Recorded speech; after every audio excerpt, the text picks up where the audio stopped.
अब हम अध्याय 3 से प्रश्नावली 3 के उन प्रश्नों को देख लेते हैं जहाँ से हमने छोड़ दिया था। तो प्रश्न क्रमांक 6 है, एक समकोण त्रिभुज का क्षेत्रफल 165 वर्ग मीटर है। यदि समकोण त्रिभुज के शीर्ष की लंबाई उसकी आधार भुजा से 7 मीटर अधिक हो तो शीर्ष लंब की लंबाई ज्ञात कीजिए। ये प्रश्न है। इस प्रश्न में हमें क्या ज्ञात करना है? हमें शीर्ष लंब की लंबाई ज्ञात करना है। तो न तो हमारे पास इस प्रश्न में आधार दिया हुआ है और न ही हमारे पास लंबाई दिया हुआ है। तो हम क्या करेंगे? आधार को मानेंगे। जो सबसे छोटा होता है उसको हम मानते हैं। तो यहाँ पे छोटा क्या है? आधार है। आधार को हम चौड़ाई के नाम से भी जानते हैं। तो आधार अगर कहा जाए या चौड़ाई कहा जाए तो आप यहाँ पे अलग अलग इसको मत समझना। ये क्या है? ये दोनों एक ही है। तो जहाँ पे आधार कहा जाएगा वहाँ पे चौड़ाई ही होगा। ठीक है। तो यहाँ पे हम आधार के रूप में पढ़ रहे हैं। तो आधार किसे कहेंगे? आधार जो होता है वो नीचे की ओर होता है। तो जो बी और सी है ये क्या है? आधार। इसको हम एक्स मान लेते हैं। ठीक है। यहाँ पे हमने अभी लिखा है, मैं इसके बारे में अभी थोड़ी देर बाद मैं बताने वाला हूँ इसको। ठीक है। पहले यहाँ पे समझ लेते हैं। तो बी और सी को क्या मान लिया हमने? एक्स। आधार को हमने एक्स माना। तो लंबाई कितना अधिक है? आधार से 7 अधिक है। मतलब x प्लस 7। यहाँ से यहाँ की लंबाई जो है वो x प्लस 7 है। क्यों? क्योंकि आधार से 7 अधिक है। तो देखो आधार क्या है? x है और x से 7 अधिक हो गया। अब हम क्या करते हैं? अब प्रश्न में आते हैं। प्रश्न में क्या है? प्रश्न में तो यहाँ पे क्या है? एक त्रिभुज है, ये समकोण त्रिभुज, हमने इसको माना। तो हम यहाँ पे लिखेंगे माना एक समकोण त्रिभुज ABC है जिसमें समकोण बनाने वाली भुजा AB, देखो A और B है और वह B और C है। अगर इन तीनों भुजाओं को मिला देंगे तो एक समकोण त्रिभुज बन जाएगा। तो भुजा क्या है? AB और BC है जिसमें हमने आधार, फिर और क्या माना था? हमने माना आधार क्या है? B और C। तो BC बराबर x सेंटीमीटर हमने माना। तो जब हमने आधार को BC x सेंटीमीटर माना तो हमारा जो लंबाई है, शीर्ष की लंबाई कितना हो जाएगा? तो शीर्ष की लंबाई हो जाएगा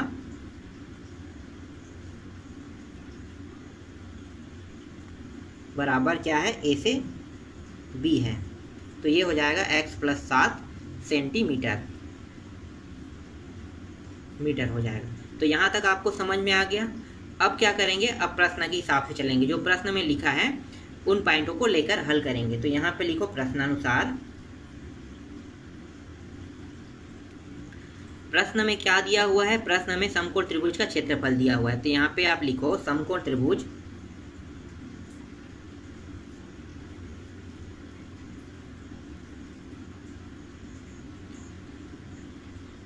ABC का क्षेत्रफल बराबर कितना दिया हुआ है? 165 सेंटीमीटर, 165 वर्ग सेंटीमीटर, सॉरी वर्ग मीटर है, सॉरी वर्ग सेंटीमीटर बोल रहा था मैं। यहाँ पे दिया हुआ है वर्ग मीटर। हाँ, जब ये मीटर में दिया है, ये वर्ग मीटर मतलब मीटर में है। तो यहाँ पे जहाँ पे मैंने सेंटीमीटर लिखा हूँ इसको भी आप क्या कर लेना? मीटर कर लेना। क्यों? क्योंकि यहाँ पे हमें मीटर में मान दिया है तो इसको भी हम मीटर में ही लिखेंगे। ठीक है। यहाँ पे कुछ गलती हो गया था, सुधार लो यहाँ से। ठीक, यहाँ तक हो गया आपका प्रश्न। आगे बढ़ते हैं। अब जो त्रिभुज का जो क्षेत्रफल है उसका सूत्र क्या होता है? तो उसका क्षेत्र जो होता है त्रिभुज का 1/2 लंबाई गुणित चौड़ाई होता है। और यहाँ पे क्षेत्रफल कितना है? 165 सेंटीमीटर। आगे बढ़े। अब 1/2 लंबाई को किससे दर्शाए थे? तो लंबाई को AB से दर्शाया था। ठीक है। तो यहाँ पे लिखो AB गुणित चौड़ाई जो है या आधार उसको कहते हैं। तो आधार को हमने किससे दर्शाया था? आधार को देखो B और C, यहाँ पे BC, तो BC से दर्शा रहे हैं। तो BC बराबर 165। ठीक है। यहाँ तक हो गया। अब AB के स्थान पे मान रख दो। तो AB का मान कितना लिए थे? x plus 7। तो यहाँ पे आ जाएगा x प्लस 7। और BC का मान कितना है? BC का मान x है, तो यहाँ पे रख दो x और ये हो गया 165।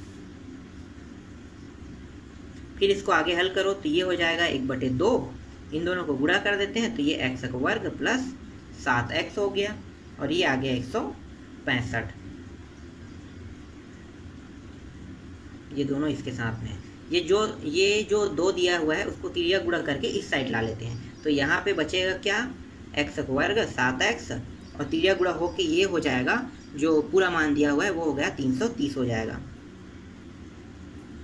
तो ये हो गया 330।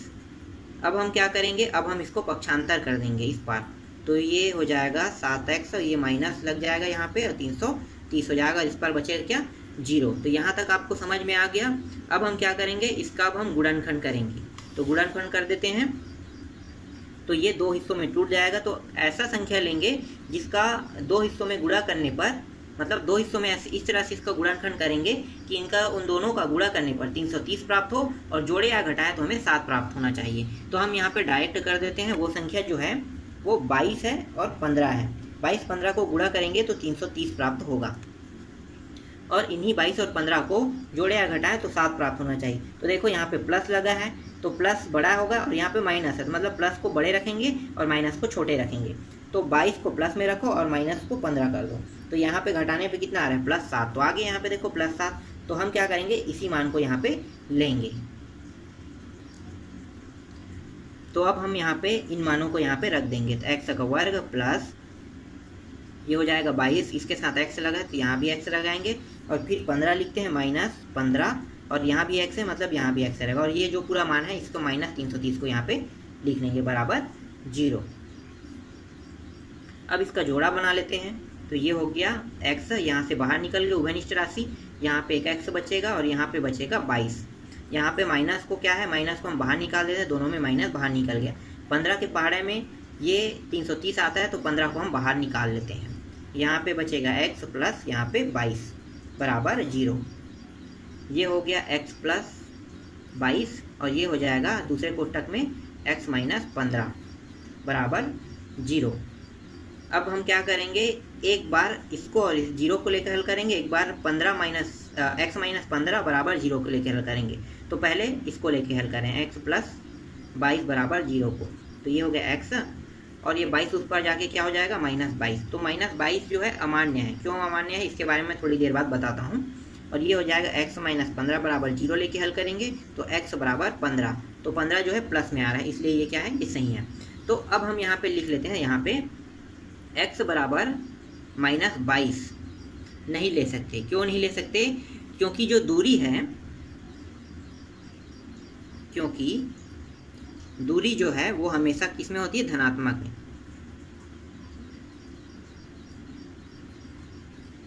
हमेशा धनात्मक होती है।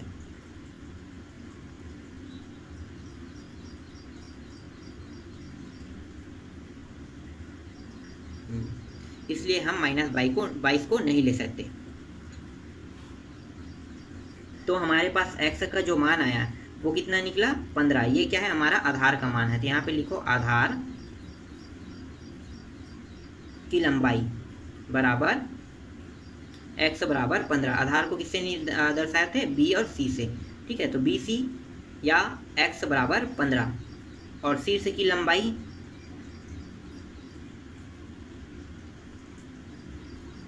लंबाई को हम दर्शाए थे AB से। तो AB का मान क्या था, x प्लस 7। x के मान को आप रख दो, तो x का मान था 15 प्लस 7 बराबर 22। तो शीर्ष की लंबाई कितना आ गया, 22 आ गया।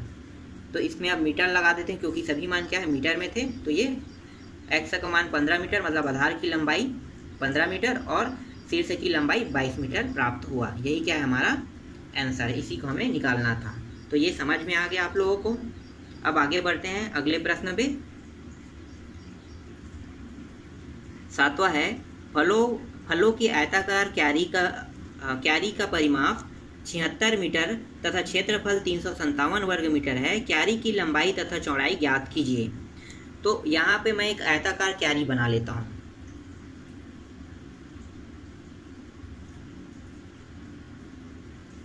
इस तरह से ये एक आयताकार है, ठीक है। इसको समझना आप, आयताकार ये क्यारी है। इसकी परिमाप किसे कहते हैं आपको पता है। तो ये जो आपको दिखाई दे रहा है पूरा, ये सभी क्या है, अगर टोटल यहाँ से हम टेप से ऐसे नापे, फिर टेप से ऐसे नापे, फिर इस तरह से टेप से नापे, फिर इसको भी टेप से नापे, तो जो टोटल लंबाई है इसको हम नापते हैं। तो इसी को हम क्या कहते हैं, इसके परिमाप कहते हैं। लंबाई को हम परिमाप कहते हैं। तो परिमाप आपको समझ में आ गया। और क्षेत्रफल क्या कहते हैं, जो इसके अंदर हिस्से में जो आपको दिखाई दे रहा है, ठीक है, ये पूरा इसके अंदर हिस्से के हिस्से को हम कहते हैं क्षेत्रफल। तो इसका जो क्षेत्रफल है वो 357 वर्ग मीटर है। तो वर्ग मीटर, ये अंदर का हिस्सा 357 वर्ग मीटर है। और जो घेराबंदी है, इसको हम एक हिसाब से तार की जाली से घेराबंदी भी कह सकते हैं। तो जो घेराबंदी है इसको हम परिमाप के नाम से जानते हैं। तो परिमाप कितना है? टोटल 76 मीटर है।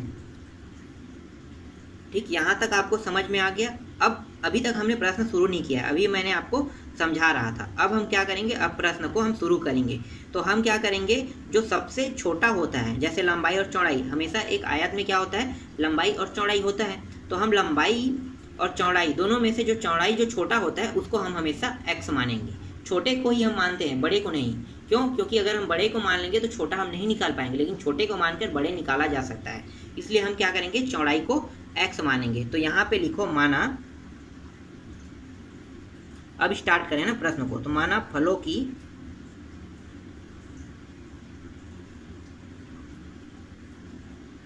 आयताकार क्यारी का परिमाप, आयताकार क्यारी की चौड़ाई को हमने माना है x मीटर। तो और प्रश्न में दिया क्या है, हमने इसको x मीटर मान लिया। ठीक है, यहाँ तक निकल गया।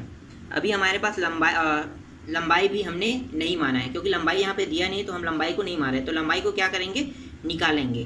तो यहाँ पे और क्या दिया हुआ है, जो दिया है उसको देख लेते हैं। तो आयताकार क्यारी की क्षेत्रफल दिया हुआ है, क्यारी का क्षेत्रफल बराबर दिया हुआ है 357 वर्ग मीटर। तो आयत का जो क्षेत्रफल है वो क्या होगा, तो यहाँ पे लिखो आयत का क्षेत्रफल बराबर 357। तो आयत के क्षेत्रफल में क्या होता है, लंबाई गुणी चौड़ाई होता है, बराबर 357। लंबाई को हमने कुछ नहीं माना है, तो लंबाई जैसा है वैसा रहने दो। चौड़ाई को हमने क्या माना है, x। तो चौड़ाई का मान हम मान सकते हैं x, और ये हो गया 357। फिर लंबाई को यहीं पे रहने दो, क्योंकि हमें लंबाई का मान पता नहीं है। तो हम क्या करेंगे, लंबाई को ज्ञात करेंगे। तो लंबाई बराबर, और ये x इस पर आ जाएगा, तो ये हो जाएगा 557, और ये इस साइड आएगा, तो ये तिरिया गुणा होकर नीचे में आ जाता है। तो ये आ गया लंबाई का जो मान प्राप्त हो गया 357/x प्राप्त हो गया। अब हम क्या करेंगे, अब हम यहाँ पे परिमाप के सूत्र में इन मान को रखेंगे। तो परिमाप का सूत्र लगा दो। तो परिमाप 2 लंबाई प्लस चौड़ाई, यही होता है परिमाप का सूत्र। यहाँ पे लंबाई ढक के लिख लेते हैं, यहाँ पे अब मान को रख देते हैं। तो 2 लंबाई का मान क्या है, तो देखो यही है 357/x, प्लस चौड़ाई का मान क्या था, चौड़ाई को हमने x माना था, तो ये x हो गया। और परिमाप का मान कितना दिया हुआ है, परिमाप का मान दिया हुआ है 76। तो हम यहाँ पे लिखेंगे 76। अब आगे इसको हल करते जाओ। तो ये हो गया 76 बराबर 2। यहाँ पे हम क्या करेंगे, यहाँ पे लघुत्तम निकाल लेते हैं।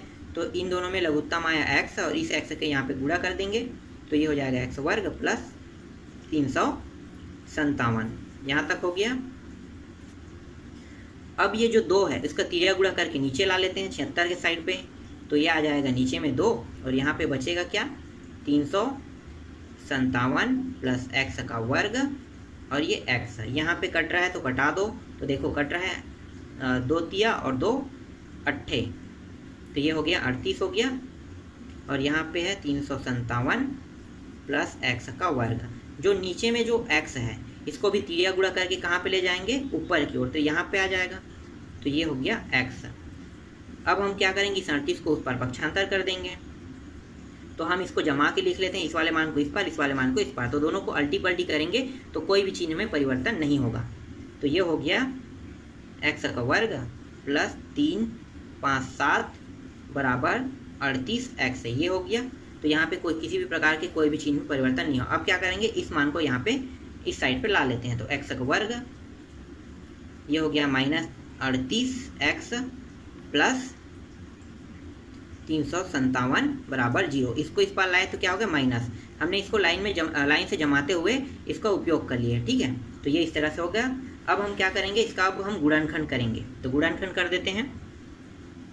तो इसका इस तरह से गुणनखंड करेंगे कि दो हिस्सों में जब ये टूटेगा तो दोनों हिस्सों क्या होगा कि उन दोनों का अगर गुणा करें तो 357 प्राप्त होगा, और अगर उन्हीं संख्याओं को जोड़े या घटाएं तो कितना प्राप्त होना चाहिए, 38 प्राप्त होना चाहिए।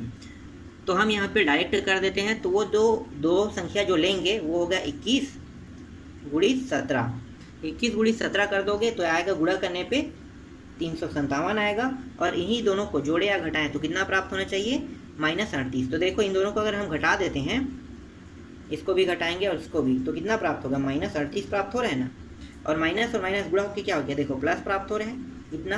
तो यही क्या है, इसका ट्रिक होता है हल करने का। तो ये हो गया x का वर्ग माइनस यहाँ पे लिखेंगे 21, और यहाँ पे x से जुड़ा तो x रहेगा, फिर माइनस यहाँ पे है, ये हो जाएगा 17, और यहाँ भी x है तो यहाँ भी x, बाकी जो ये पूरा मान है जैसा है वैसा उतार देते हैं, बराबर 0।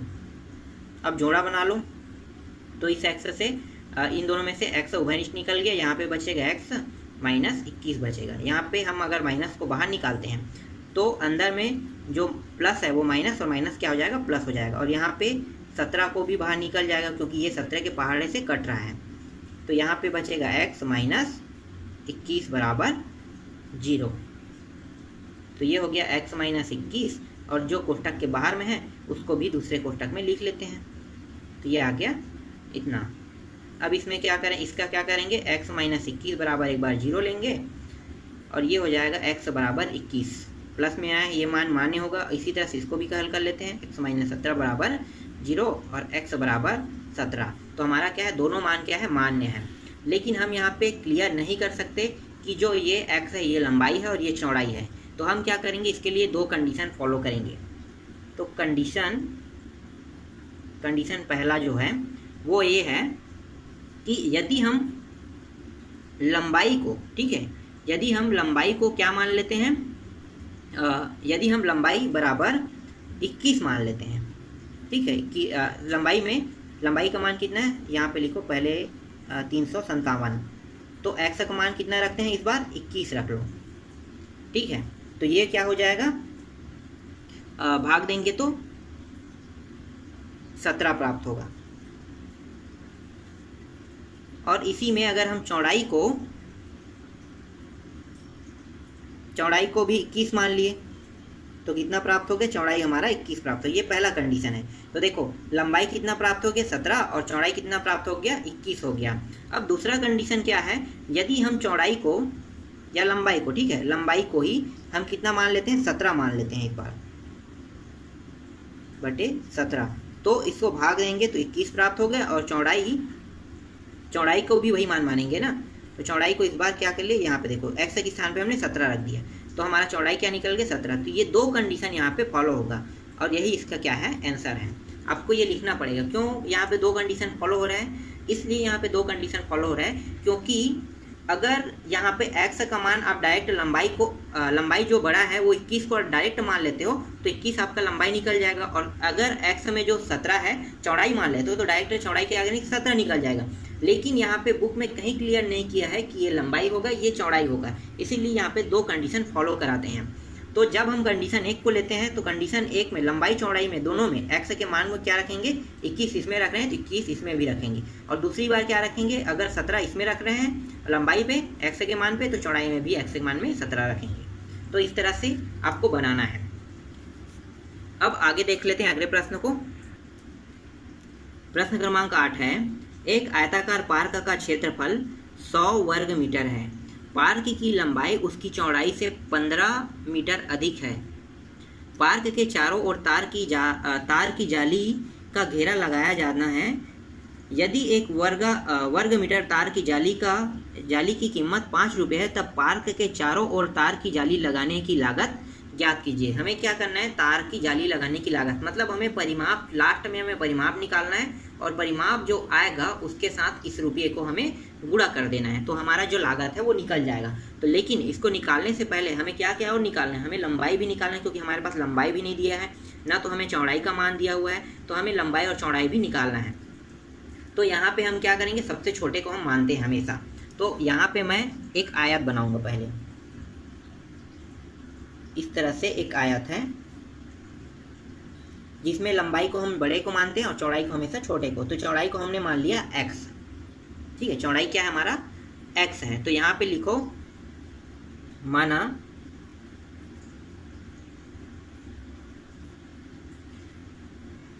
आयताकार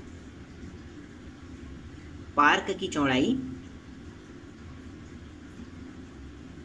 बराबर x मीटर, हमने माना। अब आपके प्रश्न, आपके बुक में ही कहा गया है कि जो लंबाई है वो चौड़ाई से 15 अधिक है, मतलब x प्लस 15 है। तो आपका जो आयताकार पार्क की जो लंबाई है वो कितना निकल गया, लंबाई जो निकल गया वो x प्लस 15 मीटर निकल गया। अब प्रश्न के हिसाब से चलते हैं। तो प्रश्नानुसार, प्रश्न में जो दिया हुआ है वो आयताकार पार्क का क्षेत्रफल दिया हुआ है। तो आयताकार पार्क का क्षेत्रफल क्या है,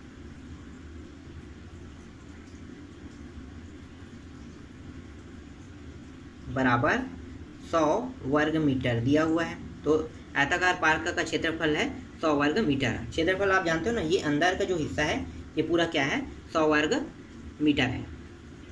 अब यहाँ पे लंबाई और गुणित का सूत्र लगा देता हूँ। तो लंबाई गुणित चौड़ाई क्षेत्रफल का सूत्र होता है, यहाँ पे दिया हुआ है 100। लंबाई का मान कितना है, तो x प्लस 15 है, और चौड़ाई का मान कितना है, गुणित x मीटर, ये हो गया 100।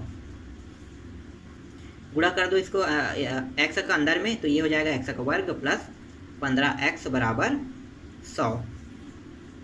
अब जो ये 100 है इसको इस बार पक्षांतर कर लेते हैं। तो ये x वर्ग प्लस 15x माइनस 100 बराबर 0। ये इस पर आके क्या हो गया, माइनस हो गया। अब इसका गुणनखंड कर देते हैं दो हिस्सों में। तो आपको पता चल गया होगा गुणनखंड कैसे करना है। तो इसको जब भी तोड़ेंगे दो हिस्सों में, तो गुणा करने पे 100 ही आना चाहिए, और जोड़े या घटाएं तो कितना प्राप्त होना चाहिए, हमें 15 प्राप्त होना चाहिए। 10 गुणित 5 अगर कर देंगे तो कितना हो जाएगा, सॉरी, इसको अगर हम 20 कर देते हैं, गुणित 5 करेंगे तो ये कितना हो जाएगा, 100 हो जाएगा। तो ये प्राप्त हो गया 100, गुणा करने पे 100 प्राप्त होगा। अब इसी को जोड़े या घटाएंगे तो देखो बड़ा संख्या क्या है, ये प्लस रहेगा, और छोटा संख्या क्या रहेगा, माइनस रहेगा। तो 15 प्राप्त हो जाएगा। तो देखो प्लस में प्राप्त हो गया, और इन्हीं दोनों को अगर गुणा करेंगे प्लस और माइनस के साथ, देखो तो ये माइनस 50 प्राप्त 100 प्राप्त हो जाएगा। तो अब इस मान को हम क्या करेंगे, यहाँ पे रख देते हैं। तो x का वर्ग plus 20x minus 5x minus 100 बराबर 0। तो इन दोनों को आप जोड़ा बना के निकाल लेते हैं। तो यहाँ पे उभयनिष्ठ निकल रहा है x प्लस 20, यहाँ पे माइनस के साथ 5 माइनस 5 कोष्टक के अंदर x प्लस 20 जो है ये प्राप्त हो गया। अब हम क्या करेंगे, इन दोनों में से बाहर निकालेंगे x प्लस 20 को, और यहाँ पे जो बचा है उसको कोष्टक में, दूसरे कोष्टक में लिख देंगे x प्लस 5 बराबर 0।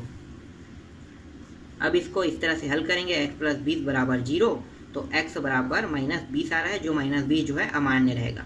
फिर x माइनस 5 बराबर 0, x बराबर 5, तो ये प्राप्त हो गया x बराबर 5। तो यहाँ पे लिखो x नॉट इक्वल माइनस 20, क्यों,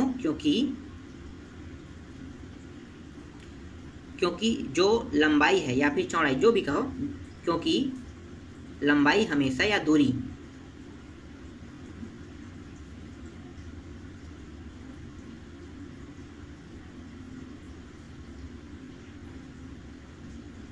लंबाई हमेशा धनात्मक होती है, ये आपको लिखना होगा।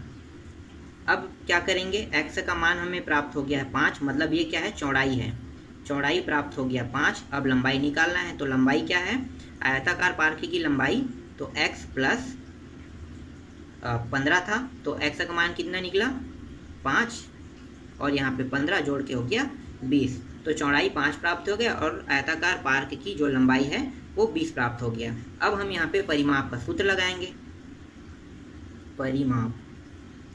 परिमाप क्या है, 2 लंबाई प्लस चौड़ाई। तो लंबाई, तो ये हो गया 2, लंबाई का मान कितना, लंबाई कितना है 20 है, और चौड़ाई कितना है 5 है। तो ये हो गया 2 गुणित 25, तो ये हो गया 25 दूनी 50।